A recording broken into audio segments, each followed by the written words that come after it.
Okay, you're in Microsoft Excel and you want your drop-downs to always be visible.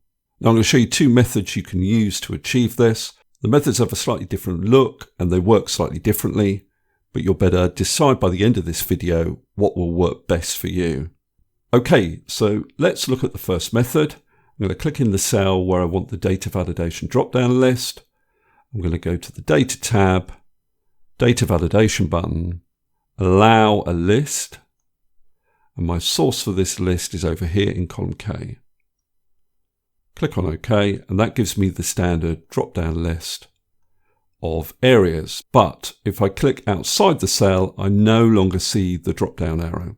Now what I'm going to do in the cell to the right of my data validation cell is create a little drop-down symbol. Now I'm going to widen the column just temporarily, and the way I'm going to create that drop-down is to use the character function and specify the character 128.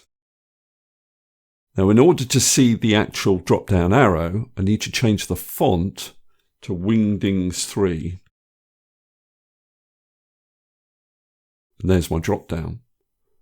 Now I can narrow that column, and then what I might do is shade those cells so they look like they're one cell. And I could even put some sort of border around the cells.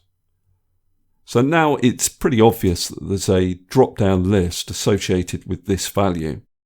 Now the problem is if I click in that cell, I don't actually get a drop-down list where I can choose a new area. That's because the actual drop-down list is in this cell. So what needs to happen is when I select this cell, it automatically selects this cell and therefore gives me the drop-down. Now the way to do that is with the HYPERLINK function.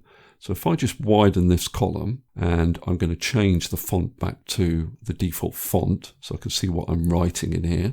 And I'm using the HYPERLINK function. Now it has two arguments. The first is link location. So where do I want to link to? I want to link to this cell. Now the way I do that is I have to put the cell address in speech marks and prefix the cell address with a hash symbol. And then I put in the cell address.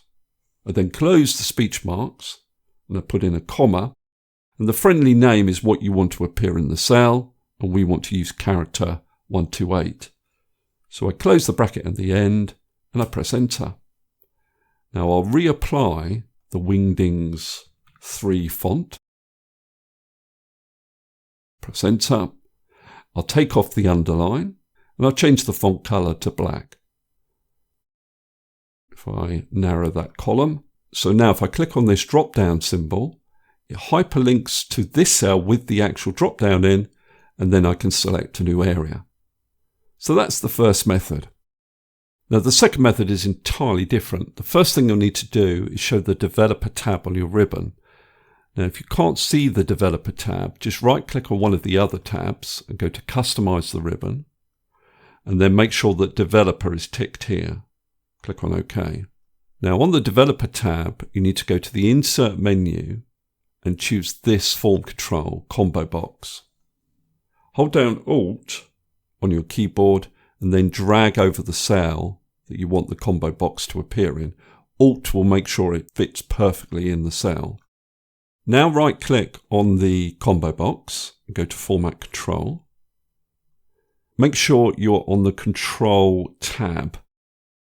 Click in the Input Range box and then select the range of cells that contains the values you want to appear in the drop-down list. Then click in the Cell Link box, and then you need to link to a cell that you're not currently using in your sheet.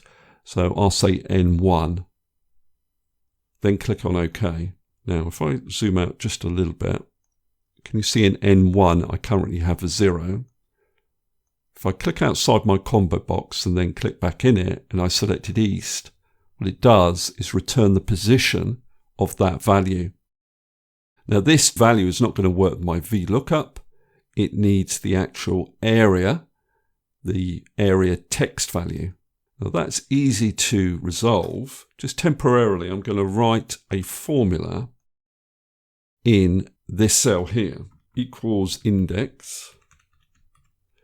And then my array is the range of areas that I've got in this list here.